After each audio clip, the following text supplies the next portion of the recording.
Quick ಆಗಿ ಒಂದು rapid fire ಒಂದು 10 ಕ್ವಶನ್ಸ್ ಸಣ್ಣದು ಮುಗಿಸ್ಬಿಡ್ತೀನಿ. ನಿಮ್ಗೆ ತುಂಬಾ ಸ್ಟ್ರೈನ್ ಮಾಡಕ್ ಇಷ್ಟಪಡಲ್ಲ.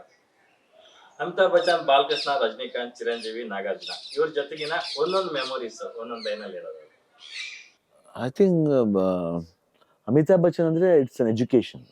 ಅರ್ಥದಲ್ಲಿ ಇರೋದೇ ಒಂದು ಎಜುಕೇಷನ್, ವ್ಯಕ್ತಿತ್ವ ಅದೆಲ್ಲ. ಆಮೇಲೆ ನಾಗಾರ್ಜುನ ಜೊತೆ ಇರೋದು ಸ್ಟೈಲು ಆ್ಯಂಡ್ ಒಳ್ಳೆ ಮಾತುಗಳು.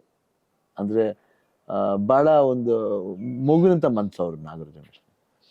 ಆ್ಯಂಡ್ ಇನ್ನು ಬಾಲಕೃಷ್ಣ ಅಂದರೆ ಆ ಒಂದು ಆಡಂಬರ, ಆ ಒಂದು ಜೋಶ್, ಯಾವಾಗಲೂ ಜೋಶ್ ಇರ್ತಾರೆ ಅವರು. ಆಮೇಲೆ ಇನ್ಯಾರು, ರಜನಿ ಸರ್ ಬಂದ್ಬಿಟ್ಟು ಫ್ಯಾಮಿಲಿ ಆ್ಯಂಡ್ ನೆನಪುಗಳು ಅವರು ಹಳೆ ನೆನಪುಗಳು ರಿಕಾಲ್ ಮಾಡ್ತಾ ಇರ್ತೀವಿ. ಫ್ಯಾಮಿಲಿ ಅಪ್ಪಾಜಿ ನೋಡಿದಂಗೆ ಆಗುತ್ತೆ. ಗ್ಯಾರಂಟಿ ನ್ಯೂಸ್, ಸುದ್ದಿ ಖಚಿತ, ನ್ಯಾಯ ನಿಶ್ಚಿತ.